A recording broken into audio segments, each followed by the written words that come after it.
And here, my dear friends, is one more video for you. Don't forget to subscribe to my channel and share with a friend. A great question.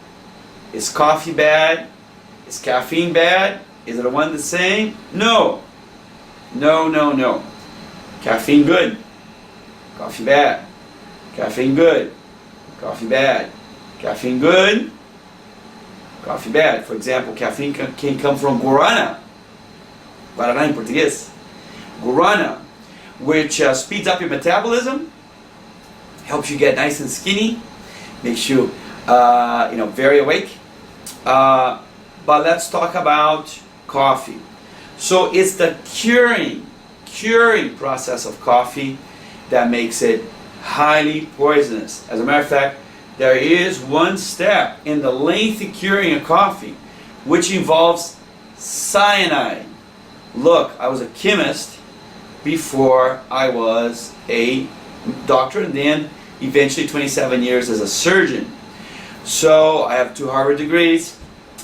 So the curing process, I come from one of the countries that was one of the leaders of the world in coffee production.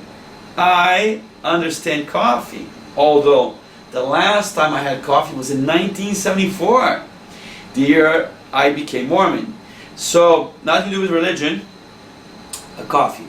So the process of curing the coffee seed, from the moment it comes to the tree to the moment you drink it. And there's some cultural differences. In Brazil, it's very concentrated, a small amount. In America, you have many, many options at these coffee shops. It's a little more dilute. So let's start with the brutal, shall we? Osteoporosis. Coffee affects the lining of your GI tract, gastrointestinal tract, and it stops or slows down the absorption of calcium and vitamin D. What? Of calcium and vitamin D, which of course blocks the constant replacement, reconstruction of your bony tissue. You're going to have osteoporotic. So coffee increases the risk of osteoporosis, which affects women principally and men. Okay? But here's something that is far more disturbing to me. In a society today that's chronically stressed, and almost all the diseases of society can be traced to stress. In a society that is running past maximal speed day and night, yet is extremely sad. It is shocking to me how sad society has become. I want to talk about not only the neurology, but the psychoneurology.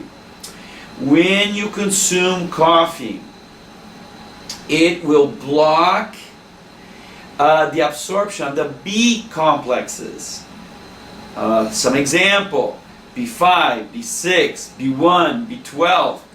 My gosh, I can't believe it's being called vitamin. It should be called a hormone. The B complex should be called a hormone. You block the B complexes, it's going to affect your serotonin, and it's going to make you very sad, and anxious. So I see a literal explosion in psychiatric diseases, not the least of which is depression. So every patient I see in my office, I would see that 3 in 5 is taking something for depression. How is that possible? Many of the antidepressants have neurotropic changes. In other words, you're going to have Parkinsonism at the end of your life. Tremor. So, I'm depressed. I'm going to take medication. It's in a vacuum. Nothing in life is in a vacuum. You're going to have Parkinsonian tremors at the end of your life. Far better to prevent depression anxiety. Remember, the more coffee you drink, the more sad you will be, and the more nervous you'll be. Okay? In contradistinction, the more coconut water you drink, do an experiment, okay? Because I'm a very serious surgeon, but I have a very happy side, a silly side even. I want you to, in a day where you're sad, go to the beach and literally drink coconut water, pure coconut water. Not possible to be sad. Coconut water is so rich in the B complexes, the same one that the coffee blocks. Not possible to drink coconut water if you're a red-blooded human being, most human beings, and not be happy. Not possible, okay? It's like watermelon. It's not possible to eat watermelon and not run to the bathroom to pee. Because watermelon is one of the most brutal homeopathic home remedy diuretics in existence. Okay?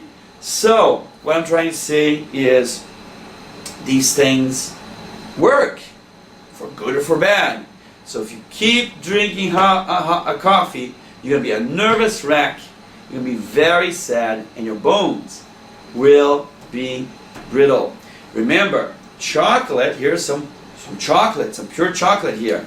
Chocolate with high levels of cocoa, cacao in Portuguese, has caffeine, good caffeine. I'm talking about coffee, okay? So, of course, it's part of our American culture. My God, it's certainly part of my Latin culture. Am I asking you to stop? No. I'm asking you to decrease the consumption of coffee. Why? Because I love you. What does Ray mean? King. The king of beauty and the king of health. Until next time, because I'm concerned about your health and your happiness. Ciao, ciao.